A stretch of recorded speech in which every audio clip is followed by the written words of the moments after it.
we don't burn them. Thanks and a lot. Good luck. That's a good possibility. Thank you. Thank you. Ian, TalkSport. Yeah, thanks, Mark. Hi, Mikel. How are you? Good, thank you. Unbeaten in 8 games, 6 of those in the Premier League, 2 obviously in the League Cup. 14 points out of your last 18. What on earth have you done in the last month or so to turn things around so spectacularly? Go game by game, try to improve every single game, try to keep the spirits and the perspective in the right place when things are not working, and the same when the things are getting better, because there's still a lot of things to improve. We know that we don't want to be where we are still, we want to be the best, and to do that there is a lot of things that have to get better. What in particular do you think your team still have to improve on? I think in every department we can get better. The use of the ball, the understanding of the game, how we manage situations, how we deal with moments of pressure. In everything, every department, I think we still have a lot of improvements to make, but there are some basics that we're doing much better, which helps a lot to win football matches. There were so many positives from the Aston Villa game. In terms of player performances, are you tempted just to let the same team go again? No, what I'm really pleased is that the players are knocking on the door with the right attitude to play, and that's giving us options and just raises the level of the team. I don't see anybody saying or trying to find excuses when he's not playing, or trying to blame somebody when he's not playing. Just trying to put the best possible work out there in training, and then talk on the pitch, which is the best way. Talk outside the pitch is really easy because you can always find excuses and blame everybody else. It's when you have the opportunity, now is the moment to talk and show that that you can do it. And I really liked in many examples what the players have done when they've been in those positions. Just 2 more from me. First of all, what does success now look like for Arsenal this season? Have you changed it? I mean, for example, you're in the quarterfinals of a cup competition. Do you have to win a cup this year to be successful, or is it to get back into Europe? I mean, we're what, a third of the way through the season. I think to be successful, we have to play good first.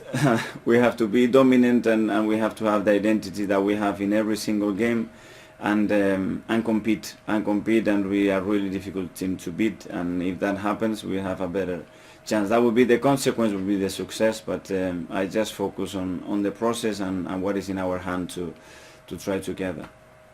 And finally, you've come through the storm this season of being under pressure and people talking about you and your job. This week it's Ole Gunnar Solskjaer and Nuno Espirito Santo.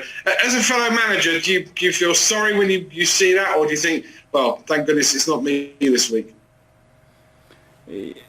It's always about the results, Ian, and we all know that, and the rest, it doesn't really matter. So when you are having difficulties getting results, you're gonna be in that position. There's nothing new for anybody, but yes, obviously you feel, because you know what you have to be through. So you feel that obviously it's not a nice moment for those that are going through that. Cheers, Mikel. Good luck at Leicester. Thank you. Thank you. George, BBC. Thanks, Mark. Mikel, good morning. I just wondered, this bug, how many players are affected by it at the moment? And what is it? Are the players being sick? Is it flu? What? Can you give us a bit more about it, please? Yes, it was a bit of sickness and just feeling tummy aches and stuff like that. Hopefully today everybody will be okay. And is Ben White, do you think he'll be fit for tomorrow? Because I know he's been an important player for you over the past He hasn't couple of trained yet, weeks. so again we'll have to wait for 2 days, see how he's feeling, and make the decision then. Can I just ask you about your captain, Aubameyang? You've done an interview earlier this week, and you was just talking about how much effort he's putting in. What's led to that? Is he doing anything different? Have you sat down and spoke to him? I mean, he's scoring goals and running a lot more. Has anything changed? Well, we had various conversations, and obviously when you have a season where, as a team, we haven't fulfilled our expectations, and individually we have to find the reasons why, and how we can change that, how we can improve them, how we can help him to improve certain things that are going to have a huge impact in the team. And he's been so willing to do it from the start, and I'm so pleased because again, his role is different to the one that he had 2 or 3 years ago, and now he needs to lead in every sense, and he's doing that, and I'm really happy with that.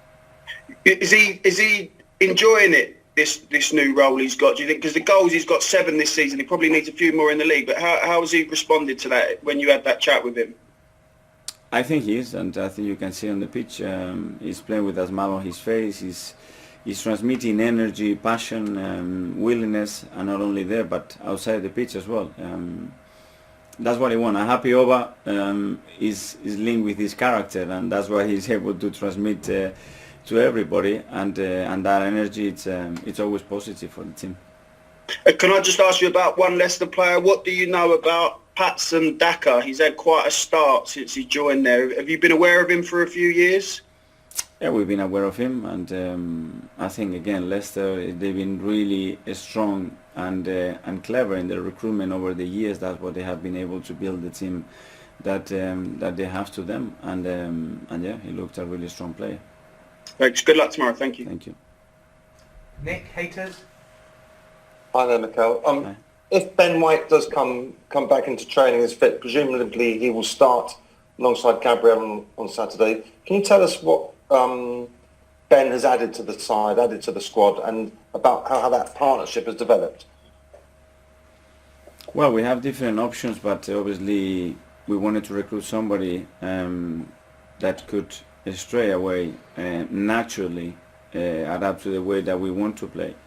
And Ben had all the qualities that we're looking for. He's happy to defend open spaces. He's really good in duels. He has a huge personality to play when we demand him to make the process with the ball in different ways against different kind of press, or when they don't press and he has time on the ball to make the right decisions. And he has the anger, and I really like his character as well when I met him, and that's why we made the decision to sign him. And I know they don't speak the same language, but they seem to speak the same sort of footballing mentality with Gabriel. That's quite a partnership, isn't it? Yeah, but the language is important, and Gabi has improved a lot in that sense this season. And for any centre-back partnerships, coaching and communication is key, and that's helping obviously in the backline. Was signing White one of the key decisions to allowing William Saliba to go out on loan again this season? Well, everything is linked. Obviously, the amount of centre-backs that we could have in the team, the issues that we had in the past because the numbers that we had and the imbalance that we had in the position, and because of William's decision in his career right now to make the minutes that he's making and the progress that he's making, we believe that it was the right thing to do. Did you see that performance against Mbappe, Neymar and Messi at the weekend? Have you spoken to him since then? How do you keep in touch with him? Yeah, we've been, as a club as well, we are always in touch. They went to see that game as well. Edu and Ben were there to watch him and keep a close eye on him and the progress that he's making. And obviously he's our player, and we all do with all the long players that we have. Just finally on that then, is it fair to say if he was at the club this season, he would be maybe playing against Leeds on a Tuesday night and then back on the bench? But against Leicester. At the moment he's there, and he played a different game that week, and this is it, and he continues to do what he needs to do, which is play a lot of games and playing well. And then a battle to get in the team next season, presumably? That's a decision that we'll make in the summer. Obviously he's our player, and naturally that would happen, and we would have to sit down and decide what the best step is next. Okay, Thanks, cheers, Mikel. Charles, goal. Hi, Mikel. Just on Ben White, I don't know if you saw it, he gave an interview the other day where he said he's not interested in watching football, and it caused quite a bit of debate, quite a few headlines, and people were having their say on it. Where do you stand on that? Would you encourage Ben and your players to watch football as much as they can to continue learning, or does it not matter in your view? I think there are phases in the career of a footballer that he goes through more focus in other things than in football. But I met people that they don't see a lot of football, but they watch all their games 3 times, and others that they don't want to watch their own games and watch themselves playing, but they can watch any other game. You have to find the right balance. For me, the most important thing is that he shows the passion to play the game every single day, to train, to have the enjoyment playing football, which is what he has, and then the way he competes and the way he wants to improve. And if we believe that this is better, it's something that we will discuss with him. But at the moment, what he's doing is working fine for him. I think Patrick Vieira said that he felt it did matter, and he said that Thierry Henry would watch countless games and pointed to other examples. So for you, it's not an essential learning tool for a player to watch as much as they possibly can. I think it has to come natural, like anything. If you force a player to do something he's not interested, outside here is very, very difficult. Hopefully you can fit something within his body that can create, okay, I want to start to look at this in a different way, in a different league, in a different team, and try to fit that shit, and something happens. Yeah, I think he and Gabriel both under 24. William, who you spoke about, 20. I mean, is there a way that you could accommodate those three next season all in the same squad at such a young age when you need to play to develop? I think there is room. Again, it would depend with what happens with other players, and that's not a conversation to have now. Just on Martin Odegaard, he didn't start against Aston Villa. I think it's 1 goal and 1 assist so far this season. And when you look at his numbers, they're not quite as high across the board as they were during his loan spell. Are you a bit concerned about Martin's form since he's come back this season?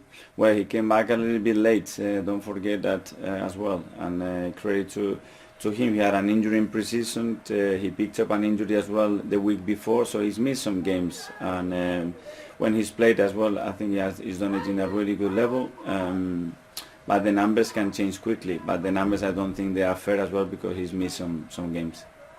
Thanks, Charles. And just last for me, just one more, Mark, quickly on Odegaard. You've spoken about Bukayo and Emil needing more end product in the final third. Is that something that you would challenge Martin to do now going forward? Because he's clearly got the qualities to produce in that final third. Absolutely. All the players that are playing the attacking line have to contribute at the maximum level that is required to achieve the numbers that you need to be the best team in the league. And if you don't, it's just maths. You won't get there.